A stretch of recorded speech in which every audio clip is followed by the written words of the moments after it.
ఈరోజు నేను ఏర్పాటు చేసుకున్న ఈ యొక్క అంశం ఏంటంటే మట్టిలో నుంచి మాణిక్యం. ఏంటండి? మట్టిలో నుంచి మాణిక్యం. మొదటి రోజులో మనం కొంచెంలో నమ్మకంగా ఉండాలి, అప్పుడు దేవుడు మన అధికంగా ఆశీర్వదిస్తాడని మనం మొదటి రోజున మాట్లాడుకున్నాం. నిన్న ఏం మాట్లాడుకున్నాం? మీకు కొంచెం సహాయం చేస్తారా? నాకు నిన్న దేని గురించి మాట్లాడుకున్నాం?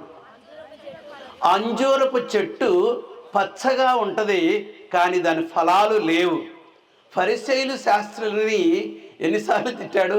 7 సార్లు తిట్టినట్లుగా మత్తయి సువార్త 23 అధ్యాయంలో యేసు ప్రభు వారు దుఃఖముతో వాళ్ళతో మాట్లాడినట్లుగా వేషధారణ వద్దని చెప్పి ఉన్నాడు.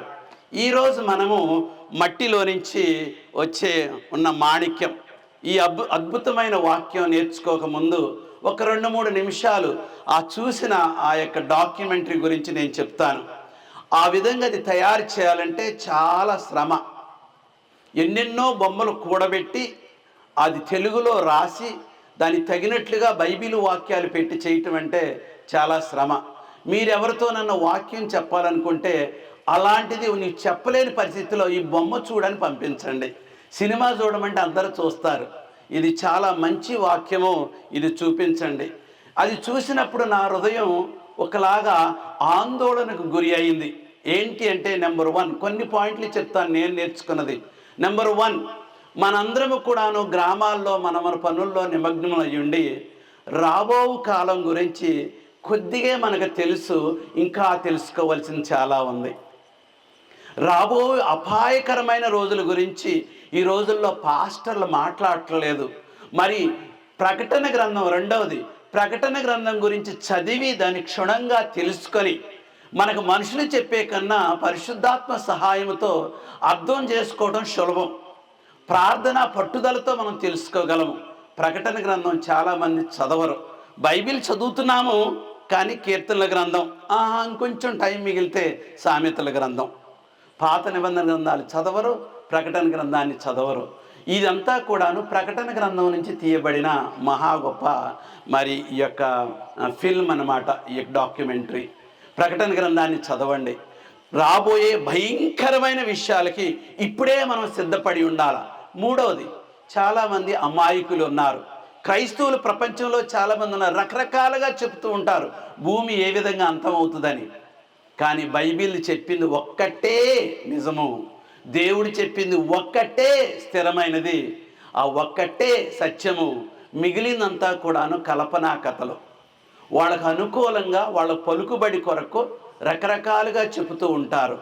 ప్రియమైన దేవుని బిడ్డలారా, ఇదిగో యుద్ధాలు జరుగుతున్నాయా? మనం వింటానే ఉన్నాం. కరువులు జరుగుతున్నాయా? ఆఫ్రికా దేశాల్లో, ఎన్నో దేశాల్లో ఒక్క పూట భోజనం కూడా చాలామందికి లేదు. ఎవరైనా సరే యుద్ధ విమానాలు కాకోకుండా చాలామంది విష పదార్థాలతో, కెమికల్స్తో యుద్ధం చేసి చంపాలని మరలా కోవిడ్ వచ్చే పరిస్థితులు కూడా ఉన్నాయి. చూసారా ప్రపంచంలో? ఇవన్నీ మనకు తెలుసా? దేవుడు ముద్ర మనం పొందాలి, దేవుని వాక్యం బాగా తెలుసుకోవాలి. సాతానుడు ఆఖరి రోజుల్లో ఏం చేస్తాడో చెప్పమంటారా? చనిపోయిన వాళ్ళు లేచి నీతో మాట్లాడేలాగా చేస్తాడు. నీకు లేనిపోని కలలు ఇచ్చి డిస్టర్బ్ చేస్తాడు. చనిపోయిన వాళ్ళు లేచి అందరితో పాటు తిరుగుతూ ఉంటారు. స్పిరిచువలిజం అంటారు. అంటే ఆత్మలు, దురాత్మలు కార్యాలు ఆ విధంగా చేస్తూ ఉంటారు. దురాత్మలకు బాడీ లేదు కాబట్టి చనిపోయిన వాళ్ళ బాడీ ఉపయోగించుకొని దురాత్మలు వాళ్ళు మాట్లాడినట్లే మాట్లాడి మేమేది.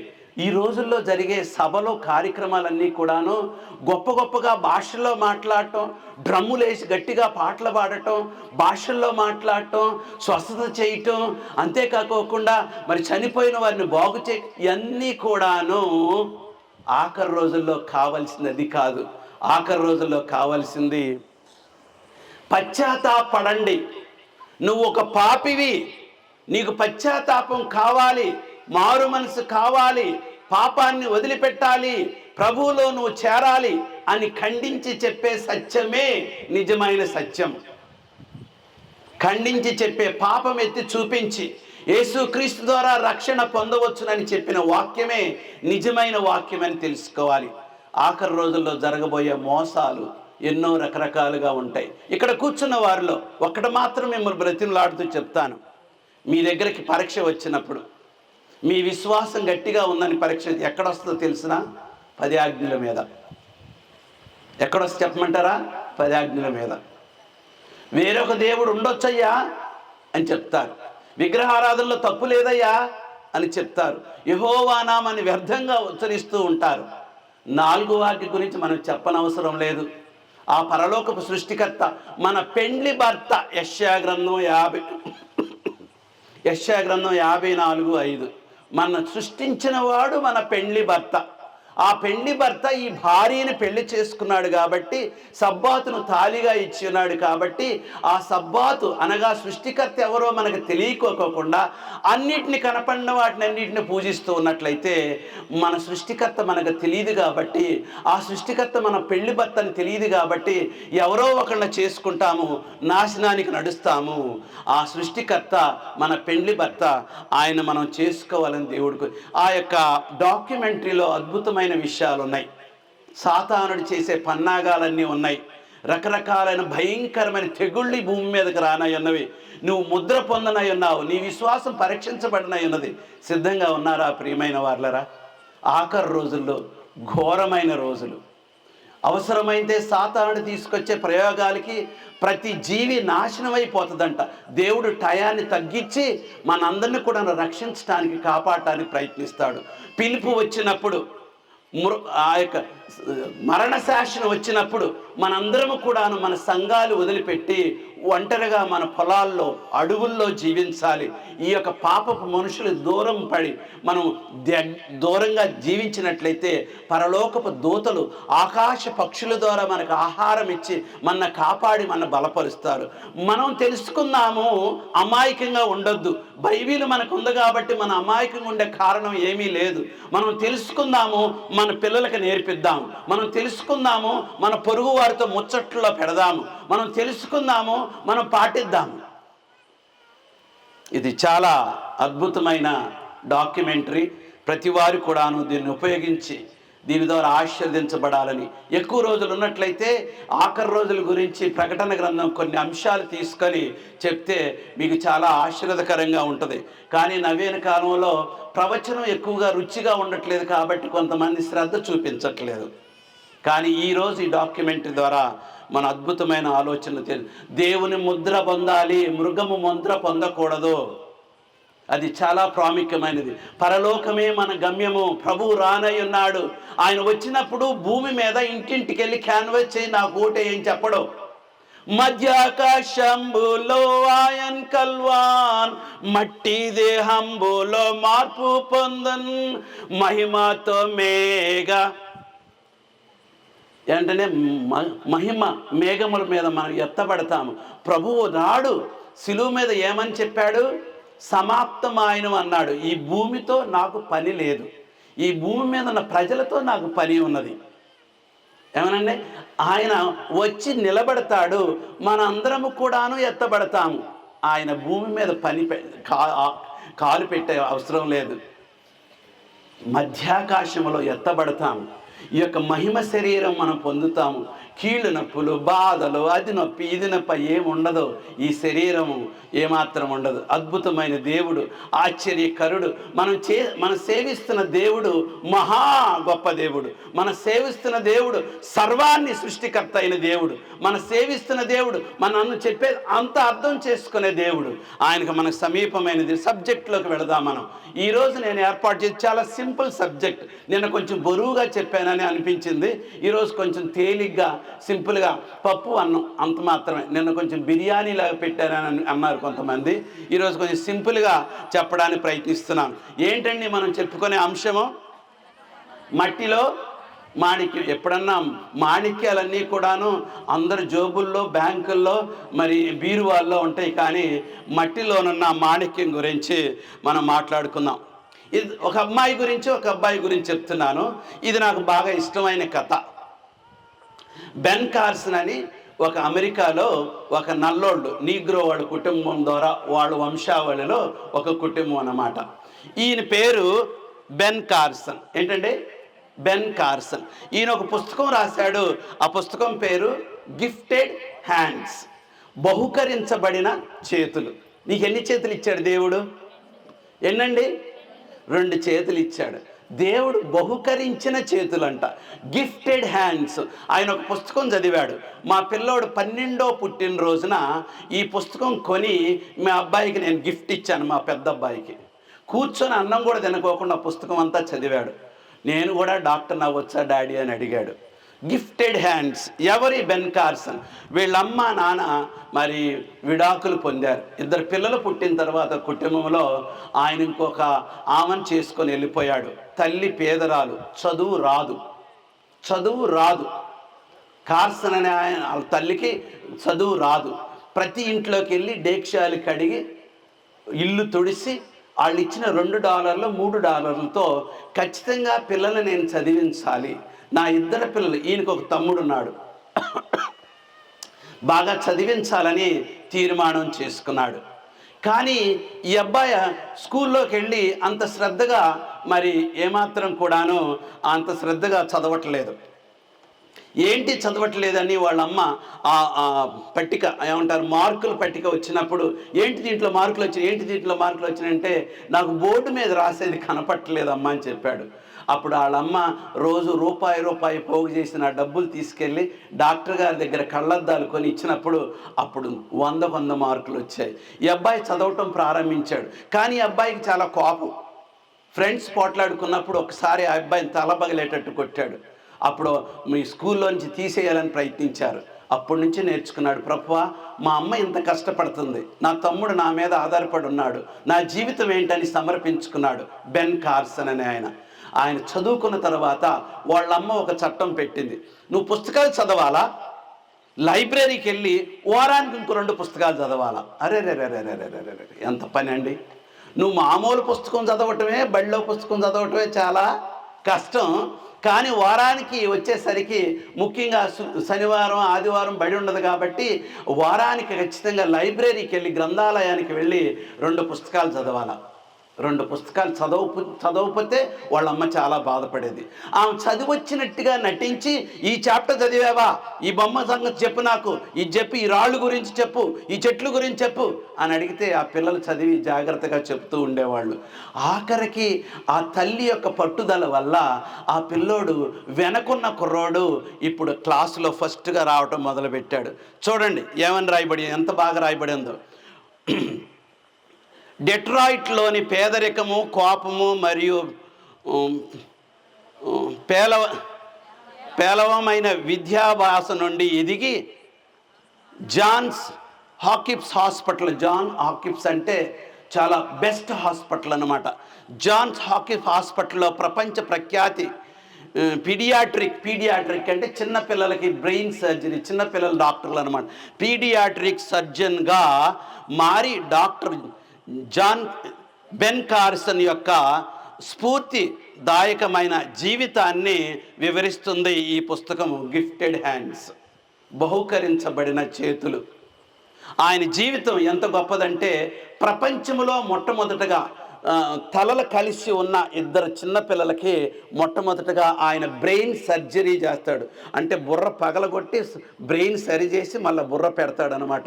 అంత గొప్ప డాక్టర్ అయ్యాడు. ఆయన చేతులు ఆశీర్వదించబడిన చేతులు. ఆయన ఏం చేశాడంటే దృఢ సంకల్పం ఏముందంటే జీవితాన్ని దృఢ సంకల్పం కలిగిన ఒంటరి తల్లి పెంపకంలో, ఒంటరి తల్లి, తండ్రి సహాయం లేకోకుండా ఇంటింటికి వెళ్ళి పాసి పని చేసి, మోటిగా చెప్తున్నాను నేను, ఒంటరి తల్లి పెంపకములో అతని జాతి వివక్ష మరియు విద్యాపరమైన అడ్డంకులను అధిగమించి కలిసి పుట్టిన కవాలు పిల్లలు వేరు చేయడముతో సహా చారిత్రకమైన విజయం సాధించాడు. నేనేమో ఇంగ్లీష్ బడిలో చదివాను, మీరేమో నన్ను తెలుగులో చెప్పమంటున్నారు. నేను తెలుగు బడికి వెళ్తే మా నాన్నగారు ఎందుకు నన్ను ఇంగ్లీష్ బడికి పంపించారు, ఇప్పుడు నన్ను నేను తెలుగు చదవమంటున్నారు. నన్ను క్షమించాలి మీరు, నేనేం చేయను. నానేం అరవమ్మాయిని చేసుకున్నాను. నేను ఉండేది మరాఠీ వాళ్ళ దగ్గర. నేను తెలుగు ఎప్పుడు మాట్లాడాలి, మరి తెలుగు ఎప్పుడు నేర్చుకోవాలా? ఇవన్నీ మీరు ఒక్కోసారి చూసి చూడనట్టు పోనీయాలి. పాస్ట్ గారు తెలుగు పాస్ట్గా చదవట్లేదు, ఎవరికి చెప్పొద్దు, మీ వరకే ఉంచుకోండి. అర్థమైందా? వాక్యం చదువుతున్నాం. ఏంటండి, ఒకే తల కలిసి ఉన్న వాళ్ళని మొట్టమొదటిగా వేరు చేశాడు. బ్రెయిన్ తీసి ఆపరేషన్ చేసి మొట్టమొదటి ఎంత గొప్ప కార్యాన్ని సాధించాడండి. Gifted hands. ఈయన సెవెంత్ డే అడ్వెంటిస్ట్. ఈయన ఎవరండి? ఈయన ప్రపంచం అంతటా కూడాను పేరు ప్రతిష్టగాంచిన మహా గొప్ప సెవెంత్ డే అడ్వెంటిస్ట్. ఏ కుటుంబం నుంచి వచ్చాడు? బాగా ధనికుల కుటుంబం నుంచి వచ్చాడా? లేదు, పేదరికం నుంచి. వాళ్ళమ్మ పాసి పని చేసి ఇంటింటికి వెళ్ళి పాసి పని తీసుకొచ్చిన ఆ $5 $5 వీళ్ళని చదివించి ఆయన గొప్ప నాయకుడయ్యాడు. ఆయన రాసిన గ్రంథము గిఫ్టెడ్ హ్యాండ్స్. వాళ్ళమ్మ చూడండి, ఏదో ఆలోచనలో ఉన్నది. ప్రియమైన దేవుని బిడ్డలారా, తల్లిదండ్రుల్లో ఉన్నది పిల్లల్ని ఎలా పైకి తీసుకురావాలన్నది. పిల్లల్లో ఉన్నది వాళ్ళు బాధ్యత గ్రహించి తల్లిదండ్రుల శ్రమను చూసి పైకి రావాలని. నువ్వు సెవెంత్ డే అడ్వెంటిస్ట్గా ప్రపంచానికి ఏదో ఒకటి సాధించి చూపించగలవా? దేవుడు నీకు ఇచ్చిన జ్ఞానాన్ని, నీకు ఇచ్చిన సమయాన్ని, నీకు ఇచ్చిన అవకాశాలని, నీకు ఇచ్చిన ఆధిక్యతలను, నీకు ఇచ్చిన తలాంతులను, నీకు ఇచ్చిన పలుకుబడిని అంతా కూడాను దేవుని మహిమార్థమై నువ్వు ఉపయోగించుకున్నట్లయితే నీవు కూడాను gifted hands, gifted mouth, gifted ice, gifted legs మీరంతా కూడాను ఉంటారు. సర్వము కూడాను యెహోవాకు సమర్పించుకున్నప్పుడు నలుగురికి ఉపకారంగాను ఆశీర్వాదకరంగా ఉంటారు. ఇది చాలా చాలా ప్రాముఖ్యమైన జరిగిన సంఘటన. ఇంకా ఆయన బ్రతికే ఉన్నాడు, అందరికీ ఈమెయిల్ ద్వారా ఉత్తరాలు పంపిస్తూనే ఉన్నాడు. ఈయన పెద్ద గొప్ప పేరు కాంచిన బెన్ కార్సన్. ఆయన గురించి మీరు కంప్యూటర్లో కొట్టండి, ఎన్ని బొమ్మలు వస్తాయో, ఎన్ని వ్యాసాలు వస్తాయో, ఎన్ని గొప్ప బిరుదులు ఆయన గురించి రాయబడి ఉన్నదో. ఆ తల్లికి నేను నమస్కారం చేస్తున్నాను. ఇక్కడ కూర్చున్న తల్లులందరూ కూడాను మీ బిడ్డలు కూడా ఆ విధంగా తయారవ్వాలి. మీ కుటుంబం కూడాను ప్రపంచానికి ఏదో ఒకటి త్యాగం చేసి చూపించగలగాలి. అదంతా కూడాను క్రమశిక్షణ ద్వారా వస్తుంది. పట్టుదలగా పనిచేస్తే వస్తుంది, ఖచ్చితంగా దూరదృష్టితో పనిచేస్తే ఖచ్చితంగా వస్తుంది, సాధించాలని శ్రమ పడితే ఖచ్చితంగా వస్తుంది. సులభంగా ఎప్పుడు కూడాను రాదు. మీరు నిఘంటువులో చదవండి, డిక్షనరీలో చదవండి. First cross then the crown. మొట్టమొదటగా నీకు మరి సిలువనెత్తుకొని శ్రమపడి నువ్వు పని చేసినప్పుడు ఆటోమేటిక్గా సిలువ తర్వాత ఏమొస్తుంది? క్రౌన్, నీకు కిరీటం అనేది వస్తుంది. చాలామంది ఈ రోజు ఉన్నదాన్ని ఆనందించి 4 రోజులు సుఖపడి తర్వాతేమో పేదరికంలో తే అని నలుగురు ముందు నిలబడతారు. ఎప్పుడు కూడాను మనం తే అని ఉండనవసరంలా మన దాంట్లోనే మనం జాగ్రత్తగా చేసుకుంటే యెహోవా దేవుడు మనని ఆఖరి రోజుల్లో ముఖ్యంగా మనందరము కూడాను సబ్బాతును పాటించేవారిగా, బైబిల్ని వెంబడించేవారిగా, ప్రభు రాకడకి ఎదురు చూస్తున్న వారిగా మనందరము కూడాను మంచి గృహ నిర్వాహకులుగా మనం ఉండాలని కోరుచున్నారు. చిన్న విషయాల్లో నమ్మకముగా ఉన్నట్లయితే యెహోవా దేవుడు నిన్ను అధికమైన విషయాల్లో నమ్మకముగా చేయనై ఉన్నాడు. ఇది నాకు బాగా ఇష్టమైన కథ కాబట్టి ఈ కథ ఆయన చరిత్ర నాకు నా పిల్లలకు సహాయపడ్డది కాబట్టి ఈ కథ ముందు మీకు చెప్పినాను. రెండోది అసలైన దానికి వెళదాం. ఈరోజు పాఠం పాత నిబంధన గ్రంథంలో యూదులు రాశారంటారు. మోషే రాశాడు, కానీ మిద్యాను వనంలోంచి మొట్టమొదటి పుస్తకం రాశాడు. ఆయన యూదుడు కాదు, యోబు ఎవరో మనకు తెలియదు. కానీ పాత నిబంధన గ్రంథంలో యోబు గ్రంథం ఒక్కటే కాదు, చూసారా మరి రూతు గురించి కూడాను. మరి ఆమె యూదురాలు కాదు, మోయాబు దేశస్థురాలు. మోయాబు దేశస్థురాలు గురించి బైబిల్లో ఉన్నది, ఆమె చరిత్ర ఉన్నది. 4 అధ్యాయాల్లో అద్భుతమైన ఆలోచన నేటి మనందరికి కూడాను సహాయపడి మన ఆత్మీయ జీవితాల్లో మన బలపరిచే అద్భుతమైన సాక్ష్యము రూతు గురించి రాయబడి ఉన్నది. చదువుదాము. నా తెలుగు కొంచెం తడబడినప్పటికీ మీరు ఓపికగా వినండి. చూడండి ఎంత బాగా రాయబడి ఉన్నదో. రూతు గ్రంథము ఇశ్రాయేలు న్యాయాధిపతుల కాలంలో సుమారు క్రీస్తు పూర్వము 1300 నుంచి మరి 1050 సంవత్సరాలు, ఎప్పుడో యేసు ప్రభు రాకముందు 1000 సంవత్సరాల ముందు జరిగిన సంఘటన. దాదాపు 300 సంవత్సరాలు సంవత్సరాల గందరగోళ సమయంలో, ఎన్ని సంవత్సరాలు? 300 సంవత్సరాలు గందరగోళ సమయంలో జరిగిన సంఘటనల నేపథ్యంలో సాగుతుంది. ఆ కాలము ఆధ్యాత్మిక, నైతిక మరియు సామాజిక అస్తవ్యస్తతలో నిండి ఉన్నది. అంటే ఆమె జీవించిన కాలంలో ప్రపంచం అసలు బాగలేదు. ఇశ్రాయేలీల ప్రజలు ఏమాత్రం సుఖంగా లేరు. ఇశ్రాయేల్ ప్రజలు ఏమాత్రం కూడాను వాళ్ళు కలిసి రాలేదు. ఎందుకంటే దేవుణ్ణి మర్చిపోయారు కాబట్టి, విగ్రహారాధన వచ్చింది కాబట్టి, యెహోవా గురించి, ఆత్మీయ జీవితం గురించి వాళ్ళు ఎప్పుడూ ఆలోచించలేదు కాబట్టి, న్యాయాధిపతుల కాలంలో అందరూ కూడాను నాయకుడే, అందరూ గొప్పవాడే, రాజులు లేరు. అందుకోసం న్యాయం చెప్పేవాడు ఎవరో శాంసను, జడ్జెస్ అలా ఎవరో ఉన్నారు. కానీ ఆ 300 సంవత్సరాలు ఇశ్రాయేలీలు అభివృద్ధి పొందలేదు. ప్రతి ఊరు, ప్రతి పట్టణం, ప్రతి కుటుంబం కూడాను ఇబ్బందులు పడుతున్నది. ఆ సమయంలో ఈ చీకటి మయమైన నేపథ్యం ఉన్నప్పటికీ ఈ కథ బెత్లెహేములో భక్తి, విశ్వాసము మరియు విమోచన వైరుధ్యాన్ని చూపిస్తూ చివరికి దావీదు రాజు వంశానికి పునాది వేస్తుంది. ఎవరి కథ? రూతు గారి కథ. ఓహో, 300 సంవత్సరాలు ఇబ్బంది పడుతున్న సమయంలో మంచి కథ ఒకటి వచ్చిందనమాట. చూసారా? ప్రజలందరూ కూడా దేవుణ్ణి మయమర్చి ఉన్న కాలంలో, న్యాయాధిపతుల కాలంలో ఒక రుచికరమైన ఎర్రని ఎడారిలో, మొక్కలేని ఎడారిలో ఒక అందమైన పుష్పం అనేది వచ్చినట్లుగా నాకు బైబిల్లో కనపడుచు ఉన్నదన్నమాట. ఇది చాలా ఆశ్చర్యకరమైన కథ. కొన్ని లోతుగా వెళదాం ఈ గ్రంథం గురించి. 4 అధ్యాయాలే, ఒక అరగంటలో చదివేయచ్చు. కానీ దాంట్లో ఉన్న ముత్యాలు మనం తెలుసుకుందాం, చూద్దాం. బెత్లెహేమ్ అనే దాంట్లో మరి అర్థం ఏంటంటే హౌస్ ఆఫ్ బ్రెడ్, మరి నిండుగా ఆహారం ఉండు పట్టణం. అబ్బా, ఎంత మంచి ఊరండి ఆ ఊరు. శనగపాడు అంటే ఎన్ని శనక్కాయలు ఉన్నాయో అనుకున్నాను నేను, కానీ శనక్కాయలే వండట్లేదు ఈ ఊరిలో. అర్థమైనా? శనగపాడు అని నిజంగా నేను చాలా అట్లా అనుకున్నాను.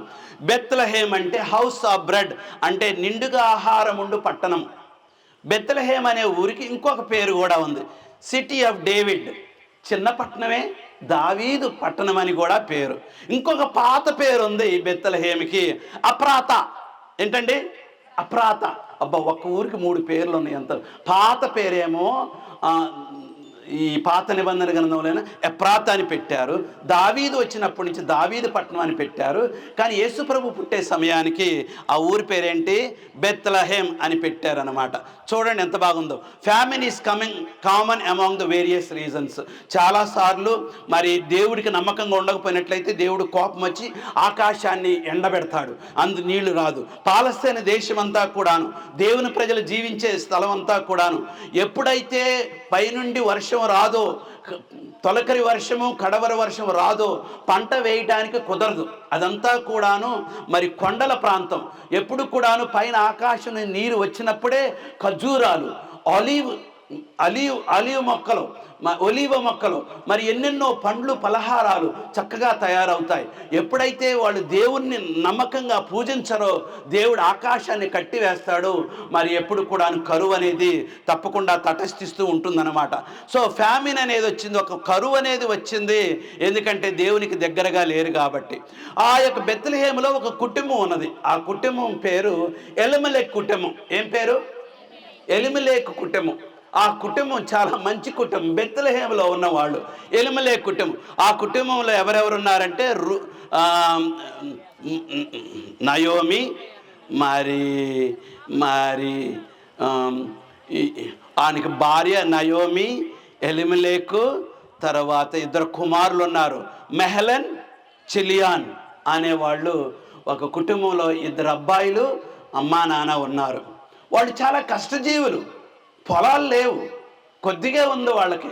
కాకపోతే ఆ పొలం పండట్లేదు కాబట్టి ఆ ఊరు వదిలిపెట్టి మరి ఇంకొక చోటకి, మరి నీళ్లు ఉన్న చోటకి, వాళ్ళ పనులు డబ్బులు వచ్చే చోటకి, వాళ్ళు కష్టజీవులు కాబట్టి కష్టపడి రాబడి వచ్చే చోటకి వెళ్ళడానికి ప్రయత్నించారు. ఇక్కడ ఏముందో చూడండి. ఇది న్యాయాధిపతులు ఏలిన దినముల యందు దేశంలో కరువులు కలగగా యూదా బెత్లెహేము నుండి ఒక మనుషుడు తన భార్యను, తన 2 కుమారులను వెంటబెట్టుకొని మోయాబు దేశం కాపురముండుటకు వెళ్ళిన.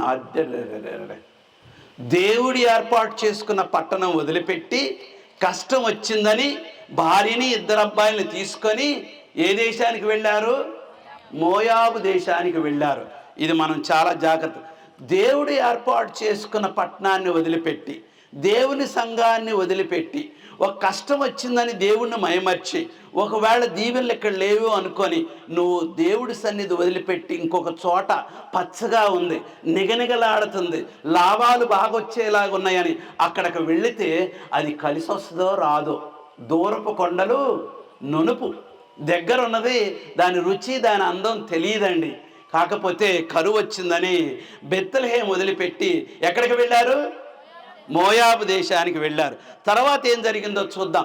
ఒక్కసారి పాలస్తీన బొమ్మను మీకు చూపిస్తాను, జస్ట్ ఊరికనే మీరు తెరుచుకోవడానికి. ఇది మృత సముద్రం, ఇది మృత సముద్రం. ఇది పైన గలిలయ సముద్రం ఉంది, ఇక్కడ చిన్నది, అర్థమవుతుందండి. ఇది యెరూషలేము. యెరూషలేము కింద ఇటు సైడ్ ఇక్కడ బెత్లెహేము, ఇక్కడ కింద 3 కిలోమీటర్ల దూరంలో నడిసెళ్ళొచ్చు. కొండలో నుంచి దిగి కిందకు వస్తే బెత్లెహేము వస్తుంది అనమాట.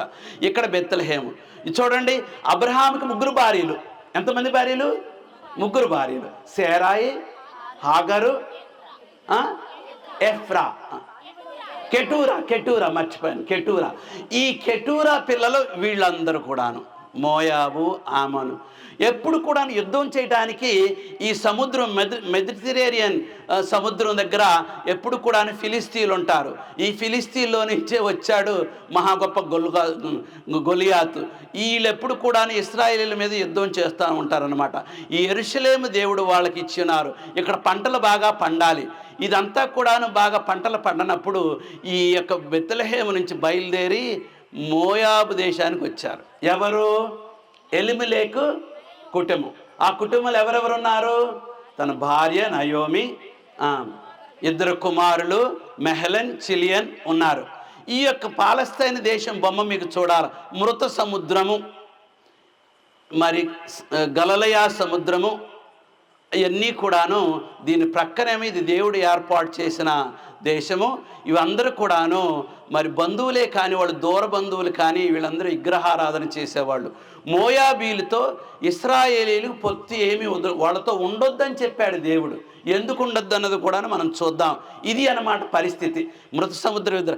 మన 1947వ సంవత్సరంలో ఒక గొర్రెలు కాసుకునే అబ్బాయి ఈ యొక్క మృత సముద్ర పొడ్డున ఆట ఆడుకుంటూ ఆయన ఈ కొండల దగ్గర ఆయన గొర్రెలు కాసుకుంటూ ఉన్నప్పుడు చేత్తో ఆడుతూ ఒక రాయి తీసి ఇసిరేశాడు కొండల్లోకి. డామునని కుండ పగిలింది. అప్పుడు వెంటనే వెళ్ళి ఎక్కి చూశాడు.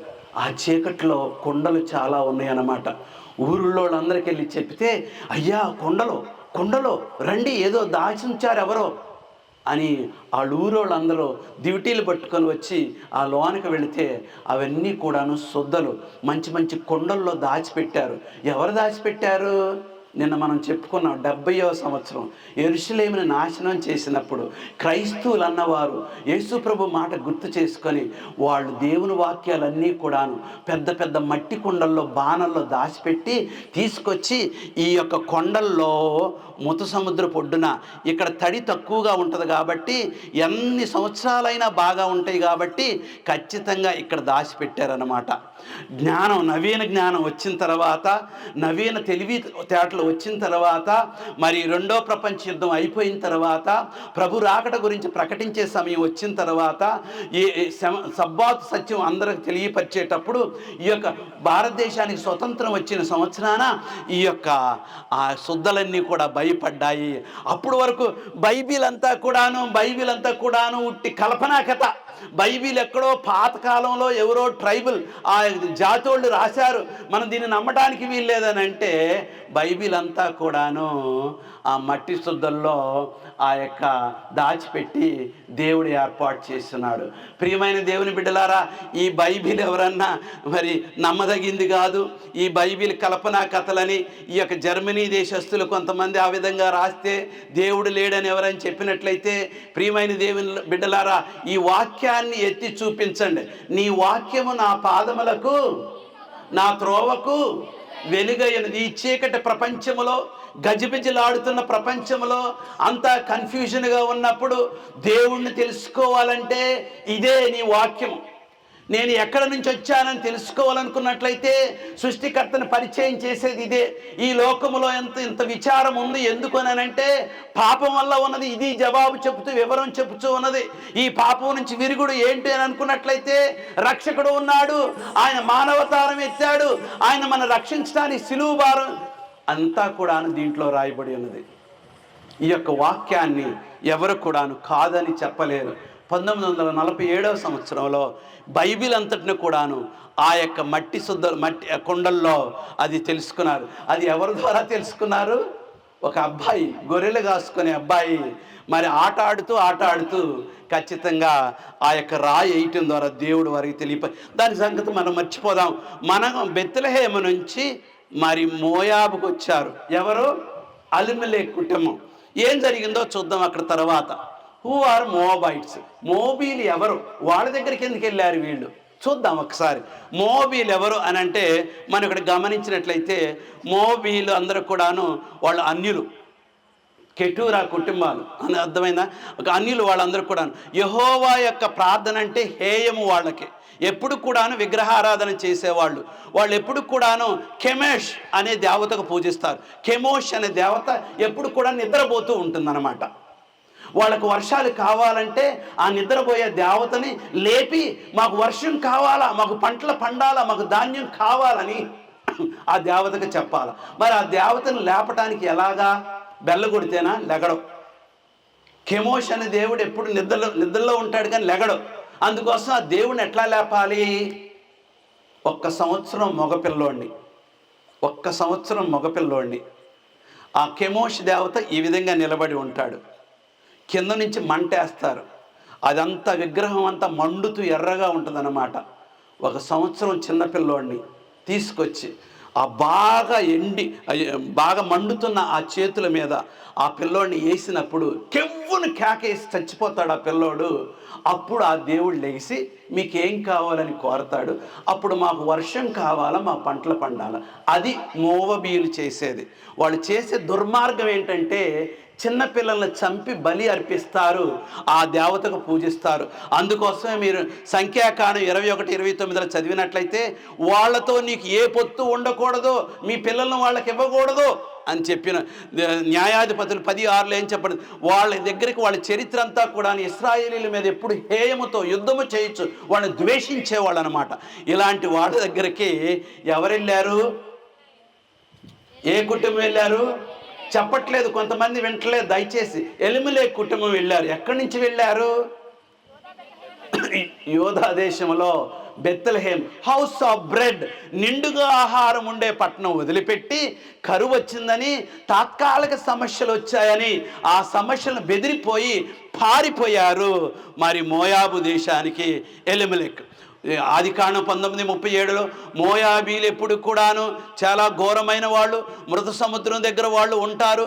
14వ శతాబ్దంలో వాళ్ళ గురించి ఎంతో అబ్రహాము యొక్క లోతు యొక్క కుటుంబీకులు వాళ్ళందరూ కూడాను యెహోవాకు ఎప్పుడైనా హేయంగా ఉండేవాళ్ళు. దే వర్షిప్ ద గాడ్ కెమోస్ అనే దేవుణ్ణి దేవతను పూజించారు. కానీ మోయాబు దేశం నుంచి రాజుగారి పేరు బైబిల్లో ఉంది, బాలక్ రాజు వాళ్ళ ప్రవక్తను పిలిచాడు. ఆ ప్రవక్త పేరేంటి? బాలాం. అరే నీకు 200 వెండి నాణ్యాలు ఇస్తాను, నువ్వు వెళ్ళి ఇశ్రాయేలు వస్తున్నారు కదా వాడు నువ్వు శపించు.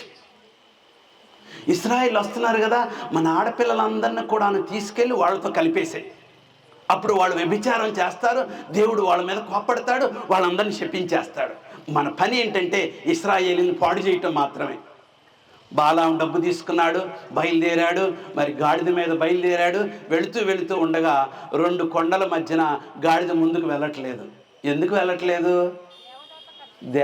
దేవుడే వచ్చి స్వయంగా నువ్వు ఖచ్చితంగా వెళ్ళటానికి, నేను దీవించిన ప్రజలను నువ్వు శపించటం ఏంటని బాలాముని బుద్ధి వచ్చేలాగా ఎవరు నోరు తెరిచి మాట్లాడారు? గాడిదతో ఆ యొక్క మోయాబీయుల యొక్క ప్రవక్త మాట్లాడినట్లుగా మనం చూస్తూ ఉంటాము. ప్రియమైన దేవుని బిడ్డలారా, మనం ఒక్కొక్కసారి వాక్యము ద్వారా వచ్చే హెచ్చరిక మనం చెవియొక్కకపోయినట్లయితే, ఒక్కొక్కసారి మన తల్లిదండ్రుల ద్వారా వచ్చే సలహాలు మనం పాటించకపోయినట్లయితే, మనం గర్వంగా ఉండి నాకు అన్నీ తెలుసని చెప్పుకొని నీ జీవితం అంతా కూడాను ఒకళ్ళ సలహా తీసుకోకుండా నిష్టానుసారంగా ఉండి నలుగురికి శాపదాయకంగా, నలుగురికి భారంగా ఉన్నట్లయితే గాడిదను పంపించి నీకు బుద్ధి చెప్పేలాగా చేస్తాడు. దేవుని వాక్యంలో ఆ విధంగా జరిగినట్లుగా మనం చూస్తున్నాం. కెమోష్ దేవుడు ఎలాగున్నాడో చూడండి. ఆయన చేతుల్లో మరి దేవుని ఇక్కడ మంట పెడతారు. ఆ బాగా మండుతూ ఎర్రగా తయారైనప్పుడు 1 సంవత్సరం పిల్లోడిని అక్కడ దాంట్లో వేసి ఆయన కెవ్వును కేకేసినప్పుడు ఆ దేవుడు లేచి ఏం కావాలని అడుగుతాడు.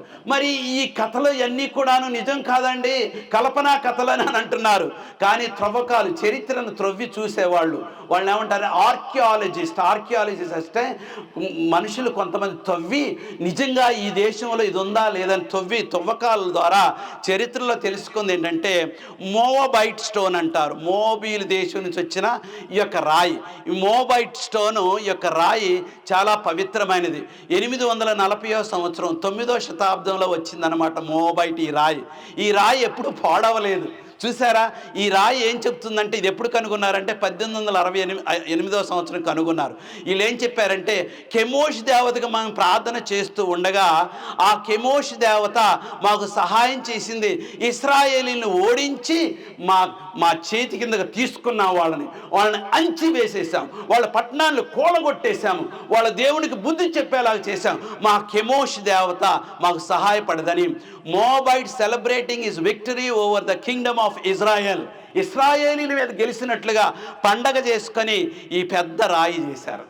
మరి వాళ్ళు ఉన్నారైతే ఉన్నట్లే కదా. అందుకోసం ఈ రాయి ఈ రోజుల్లో కనపడది. దేవుడు అద్భుతంగా మన నమ్మకాన్ని బలపరచడానికి సృష్టి ద్వారా నేర్పిస్తున్నాడు, భూమి త్రవ్వకాల ద్వారా నేర్పిస్తున్నాడు, బైబిల్ ద్వారా నేర్పిస్తున్నాడు, దర్శనాల ద్వారా నేర్పిస్తున్నాడు, మన సాక్ష్యాల ద్వారా నేర్పిస్తున్నాడు. ఎన్నో ఎన్నో ఎన్నో విధాలుగా దేవుడు మన హృదయాన్ని తట్టడానికి, మన హృదయాన్ని మార్చడానికి రకరకాలుగా మనతో ప్రయత్నిస్తూ ఉంటే మనం మాత్రం దేవుడు లేడు, మానవుడు కోతి నుండి వచ్చాడు, దేవుడు లేడు, ఈ లోకములో తినటము, త్రాగటము, సుఖించటము, సంపాదించుకోవటము అది మాత్రమే అని మానవుడు మొండితనంగా దేవుని మయమర్చి జీవిస్తూ ఉన్నాడు. ఎంత విచారమైందండి, ఎంత విచారమైన కార్యం. మోయాబు జీవితం చాలా అద్భుతమైన జీవితం. ఆ కాలంలో ఎలిమెలెకు కుటుంబం మోయాబు దేశానికి వెళ్ళినప్పుడు వాళ్ళకి సస్యశ్యామలం, పంటలు బాగా పండుతున్నాయి, అన్నీ కలిసి వచ్చేలా భౌగోళిక మరియు ఆర్థిక వ్యవస్థ చాలా బాగుంది. మత విశ్వాసం వాళ్ళు దేవుడు బాగా, కెమోష్ దేవుడు బాగా వారిని దీవిస్తున్నాడు. సాంఘీకృతిక భేదాలు ఎన్నో ఉన్నాయి వాళ్ళ మధ్యన, సామాజిక నిర్మాణం, విగ్రహాలు, వివాహాలు అన్నీ కూడా బాగా చేసుకుంటున్నారు. ఈ యొక్క ఎలిమెలెకు కుటుంబం మోయాబు దేశంలో ఎన్ని సంవత్సరాలు ఉన్నారు? కొద్ది చెప్పండి, నిద్రపోవడానికి వీల్లేదండి. మనం వాక్యం వినడానికి వచ్చాము, ఈరోజు ఆఖరి వాక్యం ఇంకొక 10 నిమిషాలు పడుతుంది. దయచేసి ఎన్ని సంవత్సరాలు ఉన్నారు మోయాబు దేశంలో? 10 సంవత్సరాలు ఉన్నారు. ఎవరు ఉన్నారు? ఎలిమెలెకు కుటుంబీకులు ఉన్నారు. ఆయన ఇంట్లో ఎవరెవరున్నారు? భార్య, 2 బిడ్డలు, సిలియోన్, మెహలోన్, 2 కుమారులు ఉన్నారు. వాళ్ళు 10 సంవత్సరాలు ఉన్నారు మోయాబు దేశంలో. 10 సంవత్సరాలు ఏ విధంగా వాళ్ళకి జరిగింది అని అంటే, వాళ్ళు చేసిన పని అంతటిని బాగా దీవించాడు. వాళ్ళు మాత్రం కెమోష్ దేవ దగ్గరికి వెళ్ళలేదు. కెమోష్ దేవ పండగలకి వాళ్ళన్నీ కూడా తయారు చేసినట్లుగా జూయిష్ ట్రెడిషన్స్, యూదులు రాసిన మరి సంస్కార గ్రంథాల్లో అవి కొన్ని రాయి ఉన్నాయి. ఈ ఎలిమెలెకు కుటుంబీకులంతా బాగా స్కిల్డ్ మెటల్ మేకర్స్, మెటల్తో అంటే వెండి బంగారాలతో దేవతల్ని, దేవుళ్ళని అవన్నీ చేసేవాళ్ళు అనమాట. ఆ యొక్క చేయటం వల్ల వాళ్ళు బాగా డెవలప్ అయ్యారు. కానీ బైబిల్లో ఆ విధంగా రాయబడలేదు. ఆ బైబిల్లో ఏం రాయబడిందంటే, ఆ యొక్క ఎలిమెలెక్ మరి కుమారులు, భార్య, వాళ్ళందరూ కూడాను చాలా వర్ధిల్లినట్లుగా కొంతకాలం రాయబడి ఉన్నది. రూత్ పుస్తకం అనేది చాలా ఆశ్చర్యమైన పుస్తకం. ఆత్మీయంగా చూడండి, నయోమి ఇశ్రాయేలు దేశస్తురాలు రూత్. దీని గురించి ఇంకొంచెం చదువుకున్నాం. మొత్తం ఎంతమంది ఉన్నారంటే 4 ఉన్నారు. ఎలిమెలెకు, తన భార్య, 2 బిడ్డలు. కానీ ఈ 10 సంవత్సరాల్లో 2 బిడ్డలు పెరిగి పెళ్ళిళ్ళు చేశారు. 2 కోడళ్ళు కూడా వచ్చారు. ఆ కోడళ్ళ పేరు రూతు, ఓర్ఫా. చూసారా? వీళ్ళ అర్థాలు తెలుసుకుందాం. మనం బైబిల్ ప్రకారం చూసుకున్నట్లయితే నయోమి ఇశ్రాయేలీల దేశానికి గుర్తుగా ఉన్నది. రూత్ అంటే దేవుని సంఘానికి గుర్తుగా ఉంది. బోయాజ్ అంటే దేవుని కృపకు గుర్తుగా ఉంది. ఈ యొక్క ఓర్ఫా అంటే అన్ఫెయిత్ఫుల్ ఇజ్రాయెల్, నమ్మకం లేని ఇశ్రాయేలీలుగా ఉంది. కిన్స్మెన్ అంటే నా కుటుంబాన్ని రక్షించేవాడు, నా కుటుంబం తరపున నిలబడేవాడు, నా కుటుంబాన్ని విడుదల చేసేవాడుగా ఆయన దేవుని చట్టానికి గుర్తుగా ఉంది. ఈ పుస్తకం చాలా అద్భుతమైన పుస్తకం అని దీంట్లో రాయబడి ఉంది. నయోమి కొంతకాలం అయిన తర్వాత తిరిగి నేను బెత్లెహేం వెళ్ళిపోవాలనుకుంది. ఎందుకు అనుకున్నదంటే 1-2 కారణాలు. నెంబర్ 1, వాళ్ళకి కలిసి రాలేదు. ఆ అమ్మాయికి కలిసి రాలేదు. మొట్టమొదటిది, ఎలిమెలెకు జబ్బు చేసి చనిపోయాడు. కొంతకాలానికి పెళ్ళైన ఈ యొక్క మెహలోన్, చిలియాన్ ఇద్దరు కూడా చనిపోయారు. ఇంటిలో మగవారు కలిసి రాలేదు. 2 కోడళ్ళు ఉన్నారు. కోడళ్ళు ఉన్నప్పుడు ఆ హెబ్రీ సంస్కారం ప్రకారం నువ్వు మరలా పెళ్లి చేసుకొని బిడ్డలను కని ఆ బిడ్డ పెరిగిన తర్వాత మళ్ళీ వాళ్ళకి పెళ్లి చేసి అప్పుడు ఆ విత్తనం ద్వారా ఇంకొక బిడ్డ అది వాళ్ళ కాదు. ఆమె ముసలం అయిపోయింది, చేదు అనుభవంతో ఉన్నది, భర్తని జ్ఞాపకం చేసుకుంది, బిడ్డలు కలిసి రాలేదు. ఈ విచిత్రమైన విగ్రహారాధకుల మధ్యన నేను ఎందుకు ఉండాలని నిర్ణయించుకొని తిరిగి బెత్లెహేం వెళ్ళటానికి నిర్ణయించుకుంది.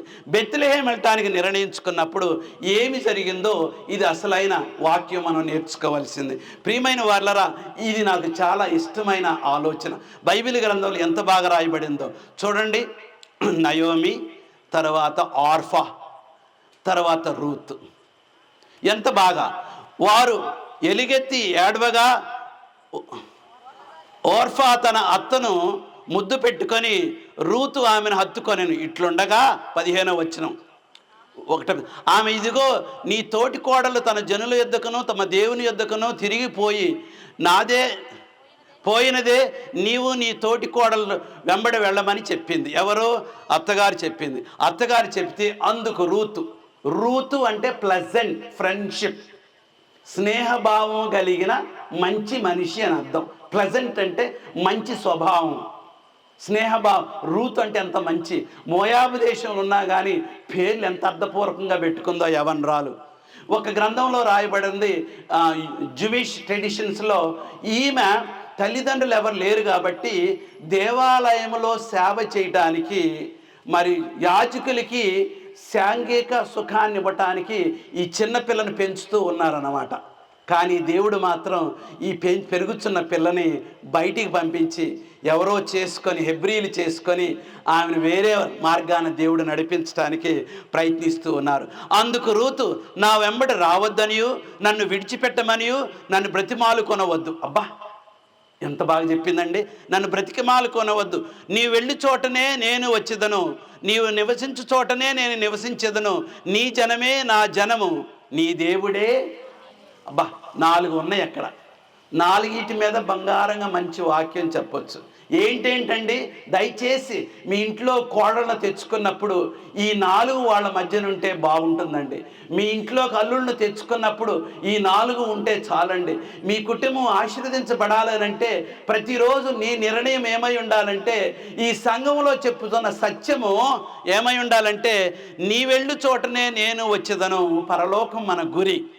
నీవు నివసించు చోటనే నేను నివసించేదను. తాత్కాలికంగా ఈ లోకం మీద నా గురి మాత్రం పరలోకం వెళ్ళాలని. ఏమండి, నీ జనమే నా జనము. వావ్, ఒక కుటుంబం మనందరం కూడాను. నీ దేవుడే నా దేవుడు. ఇది పునాది, ఇది ఆశీర్వాదాలకు మార్గము, ఇది గొప్ప నిర్ణయము. యవనస్తురాలు, విధవరాలు, ఏంటి తన భవిష్యత్తు అనేది ఏమాత్రము కూడాను తెలియదు. కానీ ఆ అమ్మాయి నిర్ణయం ఎంత గొప్పదో మీరు చూడండి. నాకు ఈ బొమ్మ చాలా ఇష్టం. ఏంటి అని అంటే, నా సుఖం కాదు, నా భవిష్యత్తు కాదు, నేను పెళ్లి చేసుకొని గొప్పవ్వాలి, నా పేరు ప్రతిష్టలు కావాలని నా ఉద్దేశం కాదు. నేను సంఘాన్ని చూసినప్పుడు, సంఘం కొరకు నేను పాటుపడినప్పుడు, సంఘం నీడలో నేను ఉన్నప్పుడు, సంఘం కొరకు నేను తప్పకుండా జీవించినప్పుడు, సంఘం అభివృద్ధి నేను కోరినప్పుడు, సంఘం ద్వారా నేను కూడాను ఆశీర్వాదాలు పొందుతాను. స్త్రీ అంటే బైబిల్లో ఏంటండి? స్త్రీ అంటే బైబిల్లో ఏమిటి? సంఘము. దయచేసి వెనుకున్న వారు చెప్పండి. మీరు కొంచెం వంకాయ రంగు డ్రెస్ వేసుకున్నవాడు కొద్దిసేపు ఆగండి. సంఘము అని అంటే బైబిల్లో దేవుని యొక్క సంఘం. ఈ యవనురాలు దిక్కులేని యవనురాలు, మరి అన్యురాలుగా పెరిగిన యవనురాలు, విగ్రహారాధనలో పెరిగిన యవనురాలు తన భవిష్యత్తు కొరకు ఏం చేసిందంటే, నా భవిష్యత్తు కాదు, నేను కాదు స్థిరపడవలసింది, నేను నా అత్తగారిని చూసుకుంటే నా భవిష్యత్తు కూడా బాగుంటుంది. నా అత్తగారు రోజు ఆ చెంగు కప్పుకొని ప్రార్థన చేయటం చూశాను, నా అత్తగారు గుడికి వెళ్ళటం చూశాను, నా అత్తగారు మంచి మాట్లాడటం చూశాను, నా అత్తగారు క్షమించడం చూశాను, నా అత్తగారు నమ్రతను చూశాను, నా అత్తగారు మర్యాదను చూశాను. అందుకోసం నేను నా అత్తగారు నీడలో ఉంటాను. సంఘము అని అంటే మన సంఘానికి సేవ చేసినప్పుడు, దేవుని సేవకు త్యాగం చేసినప్పుడు, దేవుని సేవ కొరకు నువ్వు పాటుపడినప్పుడు నీవు కూడాను ఆశీర్వదించబడతావు. ఎంత బాగా రాసినది. అందుకు రూతు నా వెంబడ రావద్దనియు, నన్ను పెట్టమనియు నన్ను బతిమాలు కొనవద్దు. నీవు వెళ్ళే చోటకే నేను వచ్చేదను, నీవు నివసించే చోటనే నేను నివసించదను, నీ జనమే నా జనము, నా దేవుడే. ఈ వాక్యాన్ని మీరు తప్పకుండా మనసులో పెట్టుకొని ధ్యానించండి. ప్రభువా, ఈ 4 నాలో ఉండేలాగా సహాయం చేయి. ఈ 4 స్థిరమైన ఆలోచనలుగా నా జీవితంలో ఉంచము. నీవు మృతి పొందుడు చోటనే నేను మృతి పొందేదను, అక్కడనే పాతి పెట్టదు మరణము తప్ప మరి ఏదైనాను నన్ను ప్రత్యేకించిన ఎడల యెహోవా నాకు ఎంత కీడైనో చేయునుగాక. నేను వేరైనట్లయితే యెహోవా దేవుడు నాకు కీడు చేయను. ఎంత అద్భుతమైన వాక్యం అండి. ఒక యవనురాలు నిర్ణయము, decision on the cross roads. నువ్వు రోడ్లు దాటి వచ్చినప్పుడు, మోయాబు దేశం నుంచి తిరిగి పాలస్తీనాకు వచ్చినప్పుడు, మోయాబు దేశం నుంచి తిరిగి నీవు బెత్లెహేముకు వచ్చినప్పుడు, మోయాబు దేశాన్ని వదిలిపెట్టి, విగ్రహారాధనను వదిలిపెట్టి యెహోవా దేవుని సన్నిధికి నువ్వు వచ్చినప్పుడు, యెహోవా దేవుడు నిన్ను మెదలకుండా ఉంచడు, నిన్ను ఆశీర్వదిస్తాడు. ఏం జరిగిందో ఇంకా చూద్దాం. Life back in Bethlehem. వాళ్ళు తిరిగి 10 సంవత్సరాల తర్వాత బెత్లెహేముకు వచ్చినప్పుడు ఏం జరిగిందో చూద్దాము. వారు బెత్లెహేమునకు వచ్చినప్పుడు ఆ ఊరి వారందరూ వారి యొద్దకు గుంపు కూడి వచ్చి, ఈమె నయోమి కదా అని అనుకొనిచుండగా, ఆమె సర్వశక్తుడును నాకు చాలా దుఃఖము కలుగు చేసిన గనుక నన్ను నయోమి అనక మారా అనుడని చెప్పాను. ఆహా, నాకు చేదు అనుభవం వచ్చింది. నిండుగా నేను వచ్చాను మోయాబు దేశానికి, బెత్లెహేము వదిలిపెట్టి, ఇప్పుడు మాత్రం నాకు మగదిక్కు లేదని దుఃఖముతో రూతు మాట్లాడి ఉన్నదన్నమాట. నేను సమృద్ధిగా గలదానినై వెళ్ళి తిని, యెహోవా నన్ను రిక్తురాలుగా తిరిగి రాజేసను. మీరు నన్ను నయోమని పిలవనేలా? యెహోవా నా మీద విరుద్ధముగా నా పక్షమున పలికెను, సర్వశక్తుడు నన్ను బాధపరచను అని వారితో చెప్పాను. నిజంగా ఈ ట్రాన్స్లేషన్, తెలుగు ట్రాన్స్లేషన్ బాగలేదు. ఇంగ్లీష్ ట్రాన్స్లేషన్ ఉందంటే గాడ్ అలౌడ్, అంటే దేవుడు అనుమతించాడు ఈ అనుభవాలు నా జీవితంలో. దేవుడు ఎప్పుడు కూడా శోధించడండి, దేవుడు ఎప్పుడు కూడా నిన్ను ఇబ్బందుల్లో పెట్టడండి, అనుమతిస్తాడు. దాని ద్వారా నీకు ఏదో ఆశీర్వాదము, ఏదో గొప్ప పెరుగుదల, అభివృద్ధి నీకు తీసుకురావడానికి ప్రయత్నిస్తాడు. మారా అంటే చేదు, మారా అంటే చేదు. నన్ను ఏమాత్రము కూడాను నయోమి అని పిలవవద్దు, నన్ను మారా అని పిలవమని చెప్పినట్లుగా మనం చూస్తున్నాం. ఇక్కడి నుంచి కథ వేరేగా ఉంటుంది. ముసలావిడ వచ్చింది, కోడళ్ళని తీసుకొని వచ్చింది, కుళాయి దగ్గరకు వచ్చింది నీళ్లు తీసుకెళ్ళడానికి, ఆ ముసలావిడిని చూసుకోవటానికి. కుళాయి దగ్గరకు వస్తే, అయ్యయ్యో మోయాబు దేశస్తురాలు, విగ్రహారాధన చేసాము, ఆమె ముట్టుకోకూడదు, ఆమె మంటరానితనం, ఆమె పిచ్చావిడ, ఆమెతో మాట్లాడకూడదు, ఆమెతో కలవకూడదు, ఆమెతో అవకాశం ఇవ్వకూడదు, వాళ్ళు కళ్ళెంక చూడొద్దు. చూసినట్లయితే మనకి శాపం వస్తుంది. ఎన్ని ఇబ్బందులు పడ్డదో తిరిగి వచ్చిన తర్వాత, అత్తగారితో తిరిగి వచ్చిన తర్వాత ఆ క్రొత్త దేశంలో మరి దేవుణ్ణి సేవించే ఆ దేశంలో ఎన్ని ఇబ్బందులు పడ్డదో. వాళ్ళు బ్రతకాలి కాబట్టి సరిగ్గా వాళ్ళు వచ్చే సమయానికి పంటలు బాగా పండుచున్నాయి. బెత్లెహేములో పంటలు బాగా పండుచున్నాయి. ఆ పంటలు కోస్తూ ఉన్నారనమాట. అప్పుడు వాళ్ళ అత్తగారు ఏం చెప్పింది, అమ్మ నువ్వు కూడా వెళ్ళి, మనకు పొలం ఏమీ లేదు కాబట్టి ప్రస్తుతం కొద్దిగా ఉంది, అది ఎవరు చూస్తున్నారో నాకు తెలియదు, 10 సంవత్సరాలు అయింది, నువ్వు ఎక్కడన్నా వెళ్ళి ఆ పొలాల్లో పరిగేరి తీసుకొస్తే మనం చనిపోకుండా మనకు ఆహారం ఉంటుందని చెప్తే ఈ యవనరాలు, నేను ఆ దేశంలో సుఖంగా బ్రతికాను, నేను ఆ దేశంలో ఆ కెమోష్ యొక్క నీడలో బాగా ఉన్నాను, ఇప్పుడు నేను పొలంలో ఏమాత్రం అడగలేదు, ఏమాత్రం సాకు చెప్పలేదు, ఏమాత్రం కూడా తప్పించుకోవడానికి ప్రయత్నించలేదు. పని దేవుడిచ్చిన అవకాశం, పని దేవుడిచ్చిన ఆశీర్వాదం. చాలామంది పని తప్పించుకున్న వాళ్ళు బద్ధకస్తులు అవుతున్నారు, పేదరికం సంపాదించుకుంటున్నారు, దేవుని దీవెనలు పొందలేకపోతున్నారు. కష్టపడి 6 దినములు నువ్వు కష్టపడి నీ పని అంతయు చేయవలెను. ఒకవేళ నువ్వు ఆ చేయకపోయినట్లయితే దేవుడు నిన్ను ఆశీర్వదించడు. ఎంత బాగా ఆమె ఆ యొక్క పరిగెరుకోవటానికి వచ్చి ఉన్నది. కొద్ది రోజులు అయిన తర్వాత ఆ బోయాస్ అనే ఆయన, ఆ ఇంటి దగ్గర బంధువు ఏమన్నాడంటే, మరి నువ్వు మా పొలంలోనే పరిగెరుకో, నువ్వు మా దూర బంధువు కాబట్టి వాళ్ళింటికి వీళ్ళింటికి వెళ్ళొద్దు, ఆ పొలం ఈ పొలానికి వెళ్ళొద్దు, ఎందుకంటే నిన్ను తక్కువగా చూస్తారు, నువ్వు దేశస్తురాలు కావు, నువ్వు విగ్రహారాధన నుంచి వచ్చావు కాబట్టి సూటిబోటు మాటలు అంటారు కాబట్టి దయచేసి నా పొలంలోనే ఉండు. ఈ విధంగా వచ్చిన రిపోర్ట్ అత్తగారికి చెప్తే అత్తగారు చెప్పిందనమాట, ఆయన నీకు బంధువు అవుతాడు, నీ తరపున ఆయన రక్షకుడుగా ఉంటాడు, నిన్ను విడుదల చేస్తాడు, నీకు కుటుంబాన్ని ఏర్పాటు చేస్తాడు, ఆయనతో మంచిగా ఉండమని చెప్పింది. ఒక రోజున పంటంతా పండిన తర్వాత, కుప్ప వేసిన తర్వాత ఆయన నిద్రిస్తూ ఉన్న సమయంలో 6 రోజుల అలవాటు ఏంటంటే, నేను నీ కుటుంబంలో చేరు అని అనటానికి ఆయన నిద్రపోతున్నప్పుడు ఆయన ప్రక్కన దూరం కాళ్ళ దగ్గర దుప్పటి తీసి నాకు కూడా కొంచెం తావు ఇవ్వని చెప్పటం ఎంత బాగున్నదో చూడండి. ఆమె వచ్చి ఆ బోయాజుని బ్రతిమలాడుతూ చెప్పుచూ ఉన్నదన్నమాట. బోయాజు మనసు సంతోషముగా ఉన్నట్లు అన్నపానములు పుచ్చుకొని లోపలికి పోయి దాన్ని కుప్ప ఎదుట పండుకొనినప్పుడు ఆమె మెల్లగా పోయి తన కాళ్ళు మీదనున్న బట్టను తీసి పండుకొని, మధ్యరాత్రి ఆయన ఉలిక్కిపడి తిరిగి చూసినప్పుడు ఒక స్త్రీ ఆయన కాళ్ళ యొద్ద పడుకొని ఉండెను. అతడు నీవెవరవని అడుగుగా ఆమె నేను రూతు అని, నీ దాసురాలునని, నీవు నాకును నీ సమీప బంధువుడువు గనుక నీ దాసురాల మీద నీ కొంగుని కప్పుమని చెప్పాను. ఎంత మర్యాదగా, ఎంత ప్రవక్తనగా, ఎంత సిస్టమేటిక్గా ఆ యొక్క పాఠం రాశారో చూడండి. ప్రియమైన బిడ్డలారా, ఆమె దేనికి తొందరపడలా, అత్తగారి మాట ఎప్పుడు కూడాను జవదాట్లా.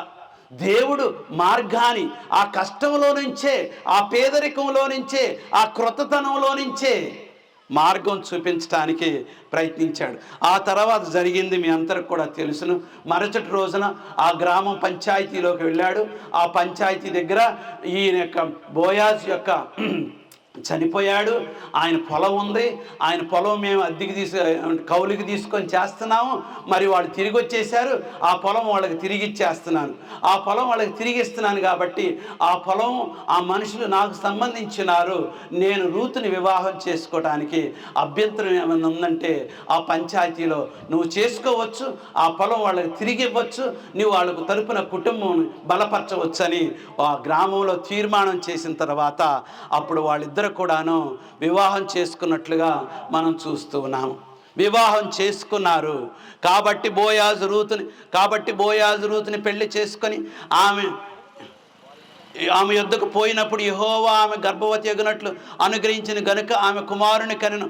అప్పుడు స్త్రీలు, ఈ దినమున నీకు బంధువుడు లేకుండా చేయలేని యెహోవా స్తుతినందునుగాక, ఆయన నామమును ఇశ్రాయేలీలో ప్రకటించబడునుగాక, నిన్ను ప్రేమించి 7 కుమారుల కంటే నీకెక్కువగా నున్న నీ కోడలు అని అతనితో అని. అబ్బా, ఒక్క కూతురు 7 కుమారుల కంటే గొప్పది. ఆ కూతురు పేరేంటి?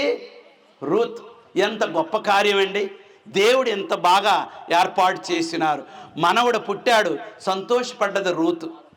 నయోమి ఎంత బాగా దేవుడు ఆశీర్వదించినాడు. ప్రియమైన వారలారా, నేటికి ఈ యొక్క వాక్యం మనకి ఏ విధంగా నేర్పిస్తున్నది? ఎందుకు పాస్టర్ గారు ఆఖరి రోజుల గురించి చెప్పుకోకుండా, ఏదో కథ చెప్పుకోకుండా బైబిల్లోది ఎందుకు చెప్తున్నారని మీరు చెప్పవచ్చు. నేను దీంట్లోంచి నేర్చుకున్నది, ఆఖరి రోజుల్లో మనం నేర్చుకోవాల్సింది ముఖ్యమైనది. బంధు విమోచకుడు నమూనా బోయాజు క్రీస్తుకి ప్రతిరూపముగా నిలుస్తున్నాడు. మగదిక్కు లేదు, రక్షకులు లేరు, బిడ్డలు లేరు, పేదరికంలో ఉన్నారు. మధ్యలో ఎవరొచ్చి సహాయం చేశారు? బోయాజ్. మనమందరము కూడాను దిక్కు లేకోకుండా సాతానుడి చేతుల్లో ఇష్టానుసారంగా చెల్లా చెదురై పాపం వైపు వెళుతూ ఉండగా, మరణం మన ఎదురుగా వస్తూ ఉండగా, బోయాజ్ అనగా నజరేయుడైన యేసు క్రీస్తు వారు వచ్చి మన తరపున రక్షకుడుగా నిలిచినాడు. ఇది చాలా ప్రాముఖ్యమైనది. రెండోది, అన్యజనుల నుండి ఇశ్రాయేలీల వైపుకు మార్పు రూతు నయోమికి ఆశీర్వాదాలు తెస్తుంది. రూతు నయోమి అత్తా కోడళ్ళు వీళ్ళిద్దరూ కూడా కలిసి ఉండటం, ప్రేమ సంబంధంలో ఉండటం. ఒక మోయాబు దేశస్థురాలు, ఒకడు యోధా దేశస్థురాలు. వాళ్ళ విశ్వాసము, వాళ్ళ ప్రేమ, వాళ్ళ సహనము, వాళ్ళ నమ్మకము, వాళ్ళ తీర్మానము, అది మనందరికి కూడాను అన్య దేశస్థుల నుంచి, అన్యజనుల నుంచి ఇశ్రాయేలీలోకి ఒక మోయాబు దేశస్థురాలు రక్షకుడికి అమ్మమ్మ గారుగా మారింది. ఎంత బాగా! చురుకైన విశ్వాసం మరియు నమ్మకత్వం. ఏమంటండి, నిరాశ మధ్యలో కూడా రూతు భక్తితో శ్రద్ధగా పనిచేస్తూ దేవునిపై నమ్మకముగా పనిచేసి ఉన్నది. నేను ఈ ఊరెవరు నాకు తెలియదు, నేను ఎట్లా సంపాదించాలో నాకు తెలియదు, నేను ఈ ముసలం వెంబట వచ్చాను, నా భవిష్యత్ ఏంటి అని కూర్చొని ఏడవలేదు. దేవుడు నీ ముందు ఏది పెట్టాడో అది నువ్వు చెయ్యి. మోషే నేను నత్తోడు అన్నాడు, నేను వెళ్ళలేనన్నాడు, నాకు భయం అన్నాడు, నేను ఈ పని చేయలేనన్నాడు. ఆఖరికి దేవుడు కోపం వచ్చి నీ చేతిలో ఏముందని అన్నాడు. నీ చేతిలో? నా చేతిలో ఏముంది? మేకలు కాసే కర్ర ఉంది, ఆ కర్రని కింద పారేయి. వెంటనే మోషేకి నేర్పించేలాగా దేవుడు చూపించినాడు. చూసారా ఎంత బాగా! ఆ యొక్క యవనురాలు అత్తగారిని చూసుకోవటానికి సిగ్గు వదిలి ఆ యొక్క పొలాల్లో ఆ యొక్క పరిగేరుకోవటానికి పంపించిన శోధనలో దాగి ఉన్న దైవ సంకల్పము, న్యాయాధిపతుల కాలములో గందరగోళ సమయం వలె అంత్యకాలంలో కూడా నిరాశజనకంగా అనిపించవచ్చు. దేవుడు తన గొప్ప విమోచనకర్త అయిన ప్రపంచ ప్రణాళికను నెరవేర్చడానికి చిన్న నమ్మకమైన కార్యాల ద్వారా పనిచేస్తాడని రూతుని మనకు చూపిస్తున్నాడు. ఆఖరి రోజుల్లో ఎన్ని కష్టాలు వచ్చినా కానీ, ఎన్ని ఇబ్బందులు వచ్చినా కానీ, ఎన్ని కరువులు వచ్చినా కానీ, దేవుడు రూతు లాంటి విశ్వాసం మనకున్నట్లయితే మన తప్పిస్తాడు. రూతు లాంటి విశ్వాసం ఉన్నట్లయితే మార్గం సరళం చేస్తాడు. రూతు లాంటి విశ్వాసం మనకున్నట్లయితే మన గర్భం ద్వారానే, మన కుటుంబం ద్వారానే, మన సంఘం ద్వారానే అందరికి కూడాను ఆశీర్వాదకరమైన దీవెన ఇస్తాడని మనం తెలుసుకుంటున్నాను. ఉదారత మరియు కృప మనం కనపడుచున్నది ఈ యొక్క రూతు చరిత్రలో. అవసరం లేనప్పుడు కూడా ఇతరులకు కృప చూపించడం యొక్క ప్రాముఖ్యతను బోయాజు చర్య బోధిస్తూ ఉన్నదన్నమాట. ఇది దేవుని మానవాళికి చూపించే దయను ప్రతిబింబిస్తూ ఉన్నదన్నమాట. అనగా బోయాజు ముందుకొచ్చి ఈ ముసలముతో నాకెందుకులే అని అనుకోకుండా, ఈ మోయాబు దేశస్త్రాలతో నాకెందుకులే అనుకోకుండా ఆయన ముందుకొచ్చి ధైర్యముతో కుటుంబాన్ని కాపాడి ఉన్నాడు. మనం ఈ యొక్క తలంపుతో మన గృహానికి వెళదాం. దేవుడు మిమ్మల్ని సమృద్ధిగా దీవించునుగాక. ఈ యొక్క కథ ద్వారా మనం నేర్చుకున్నది ఏంటంటే, కష్ట సమయాల్లో విశ్వాసముతో జీవించటానికి ఆయనకు నమ్మకముగా ఉండుడి. ఎన్ని కష్టాలన్నా రాని, ఎన్ని ఇబ్బందులన్నా రాని, నీ భర్త ఒక్కోసారి నిన్ను అర్థం చేసుకోపోవచ్చు, నీ భార్య నిన్ను ఒక్కోసారి అర్థం చేసుకోపోవచ్చు, నీ బిడ్డలు నీకు కలిసి వచ్చినట్లుగా అనిపించవచ్చు, నీ పశువులు నువ్వు పంటలు నువ్వు చేస్తున్న పని కలిసి వచ్చినట్లుగా అనిపించవచ్చు. కానీ దాని వెనుక యెహోవా ఉన్నాడు. నీ కష్ట సమయాల్లో నీ విశ్వాసాన్ని పోగొట్టుకోకుండా నీ జీవితాన్ని ముందుకు నడిపించినట్లయితే యెహోవా దేవుడు తప్పకుండా ఆఖరగా నీకు ఆశీర్వాదాలు ఇస్తాడు. ఆయన మీ జీవితాన్ని విజయవంతంలోనికి నడిపిస్తాడని లౌకిక పద్ధతులన్నీ కూడాను అనుసరించవద్దు. లోకంలో ఉన్న అలవాట్లు ఏది కూడాను వదిలిపెట్టేసేసి నువ్వు దేవుని సన్నిధిలో పరిశుద్ధంగా జీవించడానికి ప్రయత్నించినప్పుడు ఆఖరి దినాల్లో నువ్వు దేవుని కుమారుడిగా మిగిలిపోతావు. పరిశుద్ధాత్ముడు నీలో పనిచేస్తాడు. నీవు దేవునికి ఆ ప్రశస్తమైన బిడ్డగా ఉంటావు. ఏ పరిస్థితుల్లోనైనా మీ దేవుణ్ణి ఎప్పుడు కూడా విడువక అనుసరించమని ఈ యొక్క రూతు గ్రంథంలో మనం నేర్చుకుంటున్నాం. ఆశీర్వాదాలు పొందటానికి కష్టానికి విశ్వాసం తప్ప వేరే మార్గం లేదు. కష్టపడుకోకుండా సుఖము లేదు, క్రమశిక్షణ లేకోకుండా అభివృద్ధి లేదు. తప్పకుండా మరి షార్ట్ కట్ ఏదో ఈ విధంగా చేస్తే అయిపోతుంది, కానీ ఆ విధంగా మనకు పనిచేయదు. దేవుని బిడ్డలందరూ కూడాను కష్టపడి విశ్వాసంలో ఉన్నట్లయితే యెహోవా దేవుడు నిన్ను నన్ను దీవిస్తాడన్న విషయాన్ని ఎప్పుడు కూడాను మర్చిపోకూడదు. మన బంధువు ఎవరండి? మన బంధువు యేసుక్రీస్తులో త్వరలో వస్తున్నాడు. మనం సిద్ధంగా ఉండమని ఈ యొక్క కథ మనకు నేర్పిస్తుంది. ఈరోజు నిన్నటి కంటే కొంచెం తక్కువగా వాక్యం నేను ఏర్పాటు చేశాను, ఎందుకంటే మధ్యాహ్నం కూడాను మీకు మంచి వాక్యం దొరికి ఉంటుంది. ఈ కథ ఎప్పుడో పాత కథ. ఒక ఆయన అన్నాడు, బైబిలు ఇండియా దేశస్తులకు కాదండి అని అన్నాడు. అని అన్నాను. అయ్యా, యూదులు రాశారు ఈ గ్రంథాన్ని, అది యూదులకు సంబంధించింది. ఒకవేళ యూదులు కాదు అని అనుకుంటే పౌలు ద్వారా కొంతమంది అన్యుల దగ్గరికి వెళ్ళింది. ఆ అన్యులందరూ కూడాను అమెరికా, ఇంగ్లాండ్ దేశస్తులు. భారతదేశంలో 3 కోటి దేవతలు ఉన్నారు, చాలు మనకు సంబంధించింది కాదని.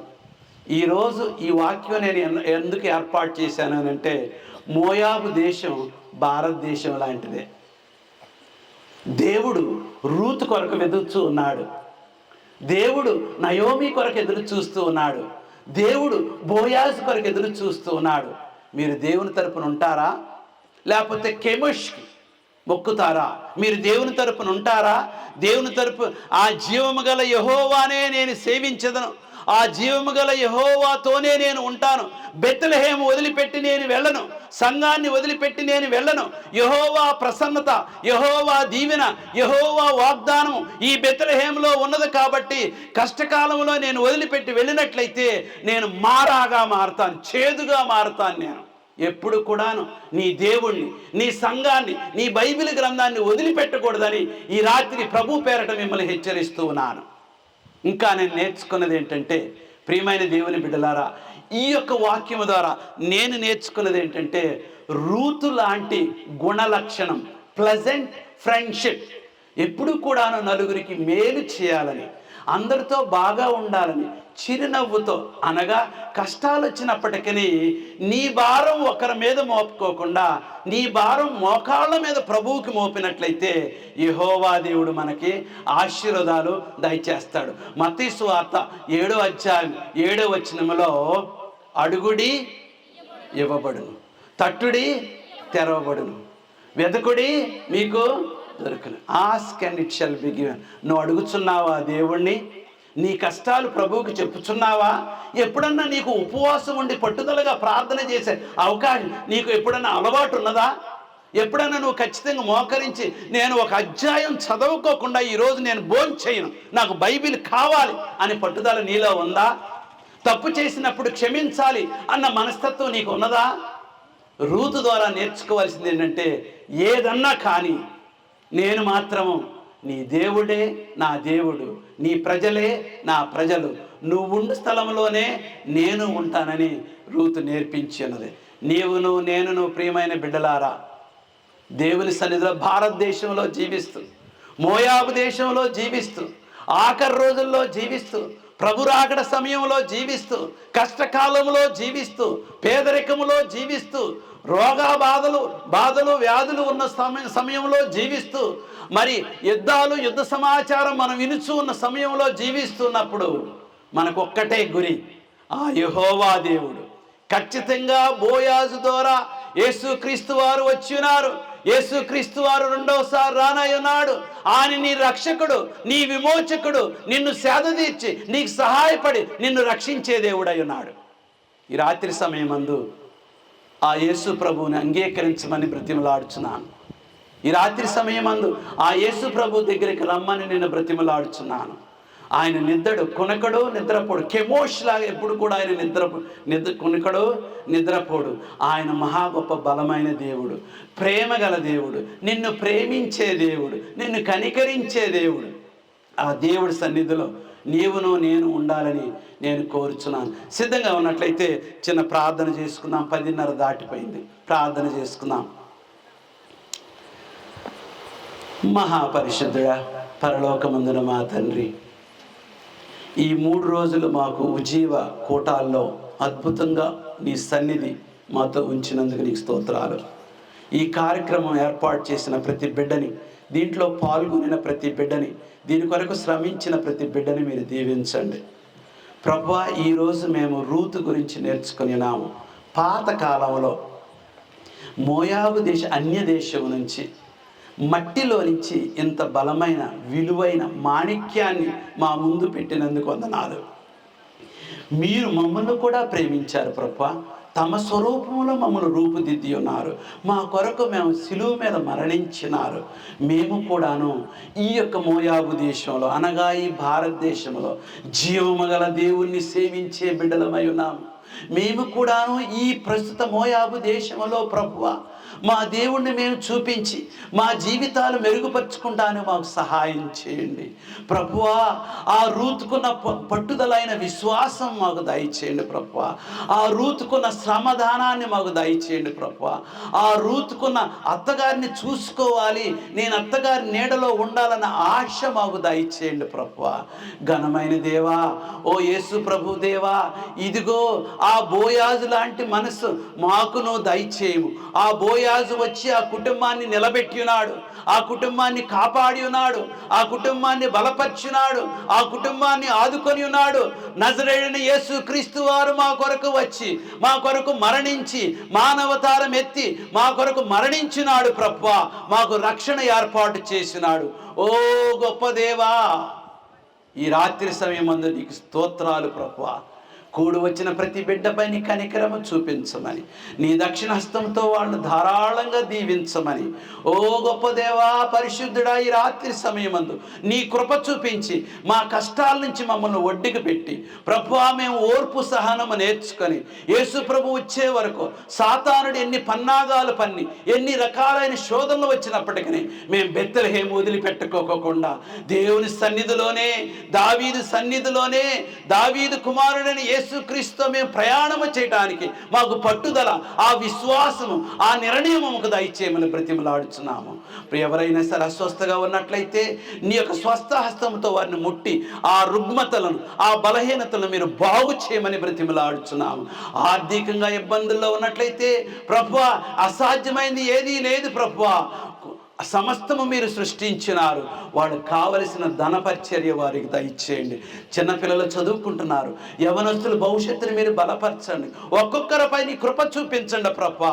ఈ కూటాలు మేము ముగిసినప్పటికీ ఈరోజు మేము నేర్చుకున్న తలంపులు ఎప్పుడు కూడా మర్చిపోకుండా నీ రాకడ కొరకు మేము సిద్ధపడి ఉన్నట్లు మాకు సహాయం చేయమని, నీ బలాన్ని, నీ ఆత్మబలాన్ని మాకు దయచేయమని, నీ పరిశుద్ధతలో మమ్మల్ని రూపుదిద్దమని, ఓ గొప్ప దేవా, నీ యొక్క ఆశీర్వాదాలతో మమ్మల్ని గృహాలకు పంపించమని నజరేయుడైన యేసుక్రీస్తు పేరిట బ్రతిమలాడుచు ప్రార్థన చేసుకొనుచున్నాము తండ్రి, ఆమేన్. పరలోకమందు మా తండ్రి, నీ నామం పరిశుద్ధపరచబడుగాక, నీ రాజ్యము వచ్చునుగాక, మీ చిత్తం పరలోకమందు నెరవేర్చున్నట్లు భూమి మీద నెరవేరునుగాక.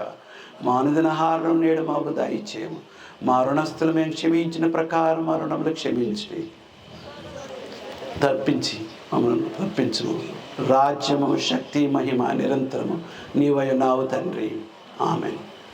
సమస్త పవిత్ర ప్రేమకు కారకుడైన పరలోకపు దేవుని యొక్క ప్రేమయు, లోకమంతటికి ఏకైక రక్షకుడు నజరేయుడైన యేసు క్రీస్తు వారి యొక్క కృపయు, పరిశుద్ధాత్మ యొక్క సహాయము, నడిపింపు, బలము మేమందరము కూడాను రూతు వలె జీవించి మేము పట్టుదలతో మా విశ్వాసాన్ని కాపాడుకొని నజరేయుడైన యేసు క్రీస్తు వారు బోయాజు రూపములో రానై ఉండగా మేఘారుడై వచ్చినప్పుడు ఆయనతో మేము కలిసి మేము పరలోకం వెళ్ళేంత వరకును సదాకాలం అందరికి తోడైండును గాక.